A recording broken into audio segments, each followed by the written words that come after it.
यदि आपको अपना लोकेशन किसी को बताना है तो आप क्या करते हैं? तुरंत आप जीपीएस ऑन करते हैं, यानी कि आप गूगल मैप्स खोलते हैं और उसमें से अपना लोकेशन आप शेयर कर देते हैं जिसको ज़रूरत है। मगर इन बेचारे इलेक्ट्रॉन्स का भी तो कुछ सोचिए। यदि इलेक्ट्रॉन्स को अपना लोकेशन बताना हो तो वो कैसे बताएंगे? क्या ऐसा कोई तरीका है जिससे हम लोग इलेक्ट्रॉन का लोकेशन पता कर सकते हैं? जानने के लिए बने रहिए। हेलो दोस्तों, मेरा नाम है अलापन और स्वागत है आपका फॉस्टर केमिस्ट्री में। क्वांटम का नाम सुनकर ही आधे लोग बेहोश हो जाते हैं क्योंकि ये इतना ही खतरनाक लगता है। मगर उसी में से एक बहुत ही सिंपल सा टॉपिक है, दैट इज क्वांटम नंबर्स। ठीक, यदि आपको क्वांटम से डर लगता है तो मैंने आप लोगों के लिए कुछ खास रखा है वीडियो का एंड में, ज़रूर देख कर जाइएगा। तो क्वांटम नंबर्स सुनते ही हम लोग के दिमाग में क्या आता है? हाँ, वही कुछ होता है, N, L, M, S, ऐसे ही कुछ होता है। यही 4 क्वांटम नंबर्स हम लोग को पता है। मगर कभी आपने इसको अलग नज़रिए से सोचकर देखा है कि इन क्वांटम नंबर्स के मदद से हम लोग किसी इलेक्ट्रॉन को लोकेट कर पाते हैं, यानी कि ये इलेक्ट्रॉन का जीपीएस की तरह एक्ट करता है। यदि आपको कोई भी इलेक्ट्रॉन चाहिए, आप बस उस इलेक्ट्रॉन का 4 क्वांटम नंबर बता दीजिए और वो आपको उस इलेक्ट्रॉन का एग्जैक्ट लोकेशन बता देगा। और ये भी आपको पता है कि कोई भी 2 इलेक्ट्रॉन का लोकेशन सेम नहीं हो सकता है, यानी कि 3 तो उसमें सेम हो सकता है क्वांटम नंबर, लेकिन जो चौथा है वो सेम नहीं हो सकता है। तो आज मैं इन शॉर्ट आपको इन 4 क्वांटम नंबर्स के बारे में बताने का कोशिश करूंगा। सबसे पहला जो हम लोग के पास आता है that is principal quantum number, small n। ठीक, ये हम लोग को क्या बताता है? ये बताता है हम लोग को वो कौन से शेल में प्रेजेंट है। ये शेल के बारे में आपको आइडिया देता है। जैसे कि आपको पता होगा, यदि ये हम लोग का एक एटम का न्यूक्लियस है, उसके चारों तरफ क्या होते हैं? ऐसे शेल होते हैं, है ना। फिर इन शेल के अंदर होता है सबशेल के अंदर होते हैं ऑर्बिटल्स, है ना। तो क्या होता है, देखिए, सबसे पहला होता है हम लोगों के पास एटम। इस एटम के अंदर आपके पास होता है शेल, यानी कि जैसे KLM ऐसे करके सो ऑन, ये होता है शेल के अंदर होता है आपके पास सबशेल यानी कि S, P, D, F and so on. और इन सबशेल के अंदर होता है आपके पास ऑर्बिटल यानी कि जैसे P के लिए आपके पास क्या हो सकता है? PX, PY और PZ। अब इन ऑर्बिटल्स के अंदर आपके पास प्रेजेंट होते हैं हम सब के प्यारे इलेक्ट्रॉन्स।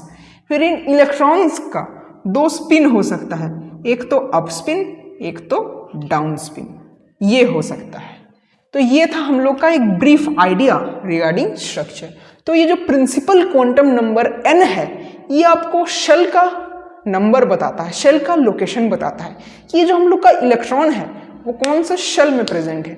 जैसे यदि आपको अपना लोकेशन बताना है तो उस लोकेशन में पहले आप ये बताएंगे कि आप किस कंट्री से बिलोंग करते हैं, देन आप किस स्टेट से बिलोंग करते हैं, देन आप कौन से सिटी से बिलोंग करते हैं, एंड देन फिर आपका लोकेलिटी, फिर आपका घर। ऐसे स्टेप वाइज आपको अपना लोकेशन बताना रहता है। उसी तरीके से यदि हम लोग को इलेक्ट्रॉन का लोकेशन बताना है तो उसमें हम लोग सबसे पहले देखेंगे उसका शेल, पहले तो कौन सा शेल में है। ठीक, ऐसे करके हम लोग को एलिमिनेट करना है बाकियों को। पहले हम लोग बाकी के शेल से एलिमिनेट कर देंगे, जो शेल हम लोग के पास है उसका हम लोग लोकेशन बताएंगे। तो शेल का जो लोकेशन बताने के लिए हम लोग यूज करते हैं प्रिंसिपल क्वांटम नंबर। और n का जो वैल्यू है वो क्या हो सकता है? 1, 2, 3, 4 एंड सो ऑन। 1 यानी कि K शेल, 2 यानी कि L शेल, 3 यानी कि M shell and so on. जो सेकेंड हम लोग के पास क्वांटम नंबर होता है that is azimuthal quantum number, या फिर हम लोग इसे बोल सकते हैं एंगुलर क्वांटम नंबर। इसको हम लोग डिनोट करते हैं विथ स्मॉल l। अब ये जो स्मॉल l है ये भी बहुत खास है। ये क्या बताता है कि ये जो सबशेल है ये कौन सा है, हम लोग को शेल पता चल गया ये कौन सा शेल में है, और ये सब शेल अब बताएगा कि ये एस में है, डी में है, पी में है, एफ में है, जी में है, किस में है।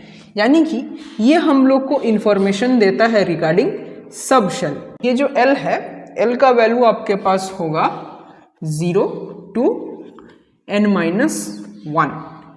ठीक, यदि n का वैल्यू यदि 1 है तो l का वैल्यू क्या क्या हो सकता है, 0 हो सकता है, 1 हो सकता है, नहीं हो सकता है। ध्यान से देखिए, यदि n का वैल्यू आपके पास 1 है तो l हो जाएगा 0 to n-1, यानी कि n-1 आपके पास कितना हो जाएगा, 0 हो जाएगा, 1 - 1 0, तो l का वैल्यू हो जाएगा 0 to 0, यानी कि 0। ठीक, तो ऐसे करके हम लोग को देखना है कि यदि n 1 रहा तो l का वैल्यू 0 हो जाएगा, यदि n 2 रहा तब l का वैल्यू 0 और 1 होगा, यदि n 3 रहा तो l का वैल्यू 0 1 2 होगा। ठीक, और इसी तरीके से l के वैल्यूज के अकॉर्डिंग हम लोग के पास सब शेल्स है। कैसे देखिए, l का वैल्यू हो सकता है 0 1 2 3 एंड सो ऑन। इसी तरीके से हम लोग के पास सब शेल्स है। देखिए L0 यानी कि ये S सब शेल है, L1 यानी कि ये P है, फिर ये D है, फिर ये F है, फिर ये G H, ऐसे करके ये कंटिन्यू होता रहेगा। तो ये हो गया हम लोग के पास एंगुलर या एजीमुथल क्वांटम नंबर। जो थर्ड हम लोग के पास है that is your magnetic quantum number. इसको हम लोग डिनोट करते हैं स्मॉल m से। अच्छा, कई जगहों पर आपको इसका नोटेशन क्या मिल सकता है कि ये m भी लिख सकते हैं, कई जगहों पर इसको ml भी लिखते हैं। ठीक, ऐसे भी इसको लिखा जाता है, तो हम लोग इसको m के तौर पर देखेंगे। ये है मैग्नेटिक क्वांटम नंबर। ये आपको क्या बताएगा, ये आपको ऑर्बिटल के बारे में इंफॉर्मेशन देगा। ठीक, देखिए आपको शेल पता चल गया, आपको सब शेल पता चल गया, तो आपको ऑर्बिटल पता करना है किस ऑर्बिटल में है, और m का वैल्यू आपका होगा, m का वैल्यू होगा आपके पास +L to -L। ठीक, यानी कि यदि L हो गया 0 तो m भी हो जाएगा 0, यदि L हो गया 1 तो m क्या होगा, +1 0 -1, ऐसे करके आपको देखना है। तो ये आपको किसके बारे में बताएगा, ऑर्बिटल के बारे में बताएगा। अब एक ऑर्बिटल में, ठीक, एक ऑर्बिटल में मैक्सिमम कितने इलेक्ट्रॉन्स हो सकते हैं, 2 इलेक्ट्रॉन्स हो सकते हैं। अब उन दोनों इलेक्ट्रॉन को भी आपको डिफरेंशिएट करना है। मैंने बताया कि हर इलेक्ट्रॉन का लोकेशन अलग अलग है, उनको आप डिफरेंशिएट कैसे करेंगे, वो हम लोग करेंगे इस s के मदद से, that is spin quantum number. तो फोर्थ जो हम लोग के पास है this is spin quantum number, यानी कि s। अब इसको भी हम लोग कैसे डिनोट कर सकते हैं, ms या फिर s, जो भी आपको सही लगे आप उससे कर सकते हैं। यहाँ पर हम लोग इसे s कंसिडर कर रहे हैं। स्पिन क्वांटम नंबर आपको क्या बताएगा, नाम से ही आपको पता चल रहा है, ये इलेक्ट्रॉन का स्पिन को बताएगा, जो कि हो सकता है आपके पास क्लॉकवाइज, क्या क्या हो सकता है आपके पास, क्लॉकवाइज या फिर एंटी क्लॉकवाइज। अब एंटी क्लॉकवाइज को हम लोग काउंटर क्लॉकवाइज भी बोल सकते हैं, दोनों सेम है। अब इसमें हम लोग आमतौर पर यदि ये क्लॉकवाइज रहा तो इसको हम लोग जनरली लेते हैं +1, और एंटी क्लॉकवाइज रहा तो जनरली हम लोग इसे लेते हैं -1।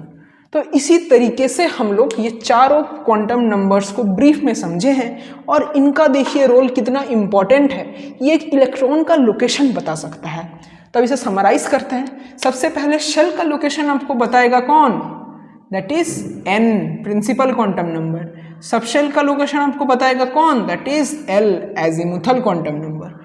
ऑर्बिटल का लोकेशन आपको बताएगा कौन, दैट इज m, यानी कि मैग्नेटिक क्वांटम नंबर।